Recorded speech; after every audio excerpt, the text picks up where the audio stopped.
외웠다라는 게 이게 무슨 말도 안 되는 얘기입니까? 이런 게 진짜 성범죄 피해자들이 선의의 피해를 보는 겁니다. 그러니까 이게 마치 뭐 재테크처럼 이렇게 활용하는 사람들이 워낙 많으니까 정말 소름 돋는 말인 것 같아요. 최근에 커뮤니티에 하나 올라온 그게 화제가 됐는데요.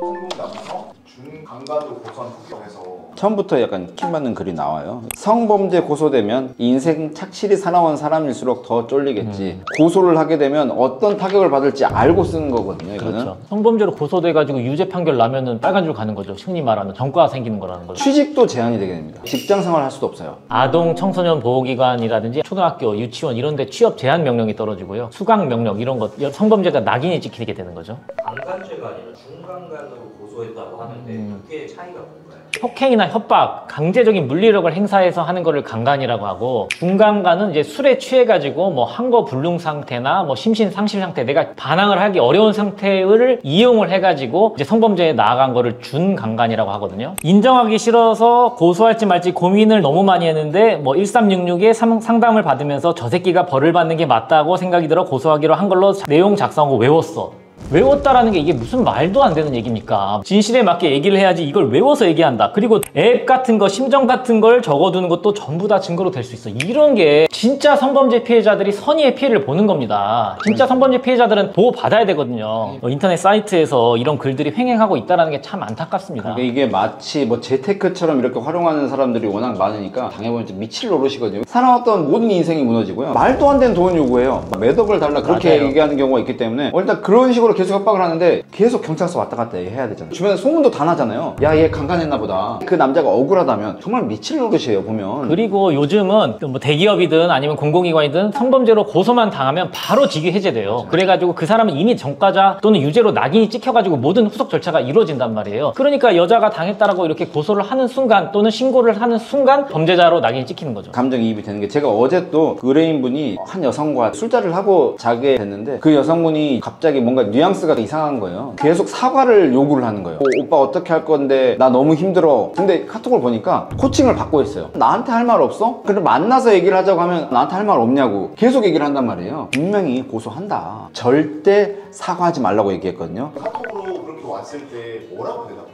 만나서 얘기하자. 같이 잘 있다가 헤어지지 않았냐? 근데 남자들은, 저도 와이프한테 그러는데 뭔가 잘못되면 미안해. 이게 습관이 사실 돼 있잖아요. 그러니까 네. 문자 메시지로 사과 문자를 보내는 순간 끝입니다. 그거는 바로 성범죄를 인정하는 게 되기 때문에 합의하에 성관계를 가진 게 맞다라고 생각을 하시면 절대 사과 문자 보내시면 안 됩니다. 여자의 진술은 증거예요. 남자의 진술은 변명이에요. 이게 성범죄에서의 명확한 증거 법칙입니다. 대부분 바로 돈을 얘기하는 경우가 있거든요. 뭐 어떤 지원을 해주겠다. 금전적인 지원을 절대로 하면 안 됩니다. 뭐가 문제가 있으니까 당연히 돈 주고 덮겠다는 거 아니야. 그런 식으로 몰아가기 때문에요. 일단 돈 얘기는 절대 하면 안 돼요. 박 변호사님은 왜 항상 사모님한테 계속 미안하면 무마해주시고 제가 어떤 영상을 봤는데요. 할아버지가 그랬대요. 야, 미안하다고 해봐. 나 잘못한 게 없는데요? 너가 잘못한 게 없어도 미안해라고 얘기를 말할 수 있을 때 그때 결혼할 마음이 된 거야. 근데 이제 점점 업그레이드가 되더라고요. 초반에 그냥 미안하다고 하면 넘어갔는데요. 이제는 왜 미안해야 되는지. 변호사님도 아내를 이기기 어렵나요? 저는 재판을 왜 좋아하냐면요. 판사님이 이겼다 땅땅땅 쳐주잖아요. 그리고 돈도 받잖아요. 와이프한테 싸워서 이기면 누가 뭐 판단을 해주나요? 아무도 판단도 안 해주고 돈 잃고 감정 잃고 자유도 뺏.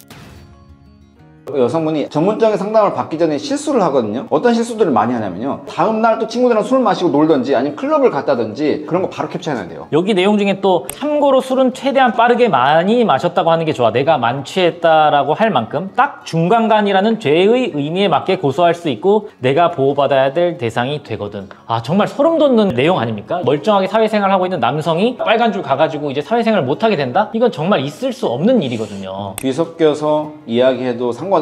오히려 좋아. 중강간 사건의 피해자인 나는 기억이 없어야 하거든. 정말 소름 돋는 말인 것 같고. 이렇게까지 해야 해? 해야 돼. 말이 달라지면 안 돼. 무조건 외워야 해. 명심해. 이 여자는 지금 기억이 나는데 안 난다라고 이렇게 얘기를 하라고 지금 코칭을 해주고 있는 거잖아요. 이거는 정말 문제가 있고요. 이 영상은 경찰 수사관님이나 검사님들도 보셔야 된다고 생각합니다. 여자의 진술에만 치우쳐서 수사가 이루어진다는 거예요. 성범죄가 기울어진 운동장이라고 하는 게 내가 이걸 당하지 않았다라는 거를 그 두 사람만 알고 있는데 어떻게 입증하는 거 하냐 하냐고요. 제가 했던 사건 중에서 한 여성이 막 서로 얘기를 해요. 막 오빠 너무 좋아, 너무 멋있었어, 나 오빠 집으로 갈게. 심지어 그 여자분이 집으로 가는 거예요. 끝나고 나와서 여성분이 먼저 카톡해요. 오빠 만나서 너무 좋았어, 밥 먹으면서 오빠 생각난다? 그렇게 얘기를 한 거거든요. 그러면서 나중에 점점 왜 연락 없어? 미친 거 아니야? 가질 수 없으니까 부셔버리겠어. 같이 죽는 거야. 약간 점점 그렇게 흐름이 보이는데 제가 너무 화나니까 무고죄로 고소를 했거든요. 그때 수사관이 여성 수사관이셨는데 제가 이게 말이 되냐, 이거 무고 아니냐 얘기를 하니까, 변호사님 그 성관계 했을 때 강제하지 않았다는 그 자신 있어요? 변호사님 봤어요? 그러면 카메라를 들고 우리 같이 동의 같이 시작. 그래서 이런 함부로 스킨십이라든지 이런 거를 진짜 하면 안 된다. 원래 성인지 감수성이라는 대법원 판례가 2017년도에 나온 이후에 처음으로 2024년 올해 1월에 그거에 배치되는 판결이 처음으로 나왔어요. 무조건적으로 피해자 진술이 의심스러운 정황이 있어도 그 진술을 믿고 유죄 판결을 쓰라는 얘기가 아니다라는 판결이 올해 처음으로 대법원에서 나왔어요. 이제서야 다시 공평해진 거예요. 다른 범죄는 전부 무죄 추정의 원칙이 적용이 되는데 왜 성범죄만 유죄를 간주하고 시작을 하냐. 예전 뭐 법정 드라마 보시잖아요. 살인사건 변호하는 거 엄청 많았잖아요. 지금은 살인사건 변호하는 경우가 많이 없어요. 왜냐면 증거가 확실하잖아요. 모든 데 CCTV가 있고 증거가 다 확실하기 때문에 변호할 게 없는 거야. 이미 증거가 명확하니까. 근데 성범죄 사건이 계속 많아지는 이유가 뭐냐면 동의하에 촬영하면서 성관계를 갖지가 않잖아요. 그리고 혹여나 만약 촬영을 동의했어, 나중에 틀어지게 되면 카메라 등 이용 촬영죄라고 그렇게가 나와버릴 수가 있기 때문에 어떻게 성관계를 했는지 알 수가 없잖아요. 그리고 모텔 CCTV에 찍힌 내 모습이 아예 정신이 나가서 부축되어 간다든지 엎쳐 간다든지 휘청거린다든지 꼭 그런 모습이 아니어도 돼.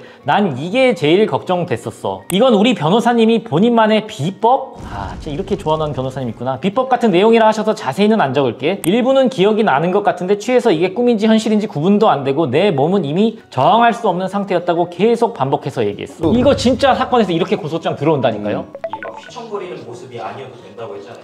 이거는 어떤 방법을 썼을 거라고 생각을 하세요? 실제로 그 여자가 휘청거리지 않아요. 여자도 진술이 오락가락해요. 그런 상태인데도 수사관님은 휘청거리지 않았어도 이 사람이 안 취한 건 아니다, 그렇게 얘기를 하시기 때문에 휘청거리지 않아도 된다라는 이 얘기가 피해자 진술이 내가 그 당시에 만취돼 있었고 나는 의지에 반했고 반항할 힘이 없었다라고 얘기를 해버리면 그냥 중간간의 구성요건에 해당한다고 판단을 해버린다는 거죠. 여러분, 그래서 사과하면 절대 안 돼요. 이 새끼한테 어떻게든 사과를 받아내야 해. 우선 기억이 안 난다는 식으로 먼저 분위기 조성, 다음은 무조건 몰아붙여. 나는 동의한 적도 없는데 왜 만취해 있던 나를 상대로 강제로 했냐, 경찰서에 고소 접수하면 넌 어떻게 될지 알고 있냐. 기록이 남는 전화나 카톡으로 받아두기 필수. 카톡이 제일 쉽긴 한데 녹음에 방해 안 될 정도로 소음 적은 곳에서 만나기. 와, 소름 돋네요. 사과 내용에는 자기가 술에 취해서 몸을 제대로 못 가누는 나를 상대로 억지로 그리고 내 동의 없이 성관계를 했다라는 내용이 들어가야 돼. 기억이 안 난다니 너도 같이 하지 않았냐? 그러니까 처음에 세게 나가야 돼. 제대로 사과해라, 그러면 봐줄 수 있다, 등등등. 무슨 수단과 방법을 동원해서라도 한남 새끼들이 직접 쓰게 만들어야 가장 좋아. 구슬려. 지 혼자 멘붕 와서 웅행웅행 거리게 만들면 베스트. 정말 내가 합의하에 성관계를 했거나 이게 강제성이 없었다라고 주장하는 분들이라면 절대 인정을 하시면 안 된다는 거죠. 충격받은 불안한 모습으로 경찰 내내 그러고 있으면 수사관님도 저 챙겨주려고 하는 게 느껴지더라. 여성 청소년 수사관님은 여성 수사관님 배정되는 경우도 생각보다 되게 많아요. 당연히 앞에 앉은 여성분이 울고 그러고 있으면 이렇게 따뜻하게 챙겨주고 피해자 편으로 다 기울어지게 되는 거죠. 수사관님한테 조금 미안하긴 했음. 흐흐. 정신적 피해도 너무 커서 정신치료나 심리치료도 받아야 될 것 같다. 그래서 가해자를 진짜 처벌받게 하고 싶다. 남성이 진짜 피해자가 될 수 있잖아요. 무고한 피해자가 생길 수 있죠. 그럼 무고한 피해자는 어떻게 바로 대응을 해야 돼요? 일단은 성범죄를 가장 먼저 무혐의, 불송치를 받는 것을 목표로 여러 정황 증거들을 바탕으로 나의 억울함을 변소를 잘 해야 되고요. 불송치나 무혐의가 나면 그때 이제 무고죄로 오히려 여성을 맞고소를 하는 방법을 고려해 보시면 좋습니다. 그리고 변호사랑 같이 그 현장을 꼭 가셔야 돼요. 실제로 저희들은 가가지고 촬영도 다 하고 저희가 그게 있어야지 처음에 합의를 했을 때 그쪽에서 연락이 오면 혹시 CCTV 보셨어요? 뭐 얘기를 한다든지 먼저 강하게 나갈 수가 있거든요. 그 다음에 얘기를 차라리 구체적으로 얘기를 해야 돼요. 뭘 원하세요? 얘기하면 뭐 얼마 금액을 원합니다. 우리가 먼저 얼마를 주겠어가 아니라 상대방 변호사 입에서 최소한 얼마는 주셔야 됩니다 라는 얘기가 먼저 나와야 돼요. 엮어서 하면 되나요? 둘 다 증거가 불충분해서 성범죄도 무혐의, 무고죄도 무혐의 나오는 케이스들이 거의 대부분이에요. 거의 90%예요. 무고죄는 대부분 불기소가 되는 이유가 여기에 대해서 무고죄를 폭넓게 인정을 해버리면 그러면 사람들이 피해가 있어도 고소를 못한다. 피해가 있을 때는 바로바로 고소를 할 수 있도록 보장을 해줘야 된다. 그래서 고소하는 사람이 위축되지 않도록 웬만하면 무고죄에 대해서는 혹여나 허위로 의심되더라도 진짜 완전 엿먹일 목적인 게 명백하게 입증이 안 되면 애매하면 다 불기소로 처리를 해버립니다. 진짜 그래서 억울한 거예요. 그래서 꾹 참고 그냥 무혐의만 받고 끝나는 하는 경우들이 되게 많아요. 무고죄 처벌도 강화되어야 되고 무고를 했을 때 엄격하게 처벌하는 그런 판례가 많이 쌓여야 된다 생각합니다. 여러분 오늘 무고죄 알아봤는데 여자 함부로 만나지 마시고 술자리에서 그냥 분위기 좋다라고 해서 스킨십에 나아가고 뭐 성관계까지 나아가는 거는 절대로 하시면 안 됩니다. 일단은 술 마시고 분위기 좋다 그러면 집에 가세요.